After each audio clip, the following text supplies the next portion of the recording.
Hello guys, আসসালামু আলাইকুম। কেমন আছেন সবাই? আশা করছি ভালো আছেন। সো আমি আলহামদুলিল্লাহ মোটামুটি ভালো নেই, কারণ আমাদের সিলেটের অবস্থা খুবই খারাপ। আপনারা জানেন আমি গত কয়েক মাস ধরে আমি সিলেটে আছি, আর ঢাকা থেকে চলে আসলাম গাজীপুর থেকে সিলেটে। আপনারা দেখছেন ব্লগ করা। আর যারা আমার রেগুলার ভিডিও দেখেন, আমি রেগুলার ভিডিও চাই না, কারণ আমি অনেক কাজে কর্মে ব্যস্ত থাকি তাই জন্য। আর বর্তমানে আমি সিলেটে পানি দেখাচ্ছি আপনাদেরকে, দেখতে পাচ্ছেন প্রচুর পানি। আর বাড়ি এবং বাসা বাড়িতে অনেক দোকানপাটেও পানি ঢুকে গেছে, তাই জন্য মানুষ অনেক দুর্ভোগায় পড়ে গেছে। আপনারা দোয়া করবেন সবার জন্য, আল্লাহ যেন আল্লাহ পানি সবাইকে কমিয়ে দেয়। আর দেখতেন অনেক পানি, এখানে কোমরের উপরে পানি আছে বলতে গেলে। আর আপনারা যারা কোথা থেকে দেখছেন কমেন্টে জানাবেন। আর যারা চ্যানেল সাবস্ক্রাইব করেন না এখন পর্যন্ত, চ্যানেল সাবস্ক্রাইব করে পাশে থেকে বেল পাশে রাখবেন। আর যারা ফেসবুক পেজ দেখছেন, পেজটা ফলো করে দেবেন। আমি যতটুকু সম্ভব আপনাকে পুরো ভিডিওটা, মানে যতটুকু পানি হয়েছে আমাদের গাছিটোয়া রামপাড়া হয়, সিলেট শেখঘাট গাছিটোয়া রামপাড়া, যতটুকু পানি হয়েছে আমি দেখাচ্ছি ইনশাআল্লাহ। পুরো ভিডিওটা দেখতে থাকুন।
সবাই দেখতে পাচ্ছেন আমাদের এই গাছিটোয়া রামপাড়া জামে মসজিদের সামনে।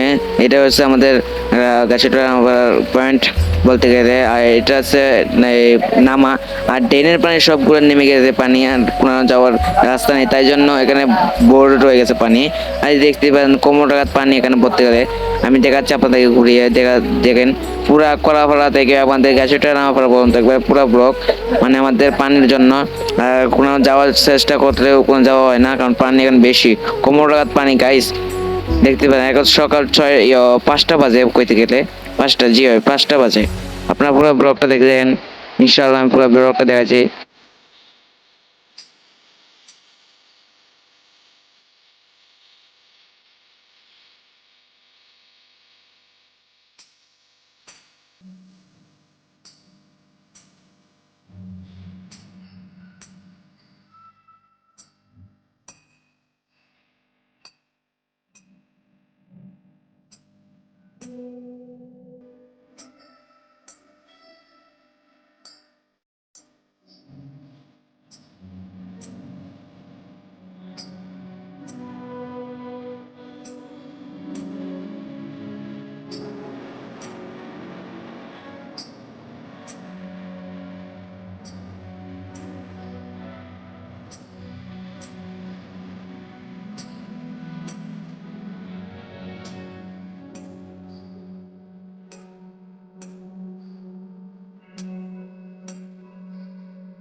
তো গাইস ভালো থাকবেন সবাই, আর এখানে আমার ব্লগটা শেষ করতেছি।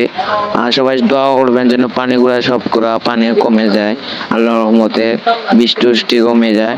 সবাই দোয়া করবেন, ইনশাআল্লাহ পানি আপনাদের দোয়ায় কমে যাবে। সবাই ভালো থাকবেন, সুস্থ থাকবেন, আর আমার চ্যানেলটা সাবস্ক্রাইব করে পাশে থেকে বেল বাজিয়ে রাখবেন। তো আল্লাহ হাফেজ।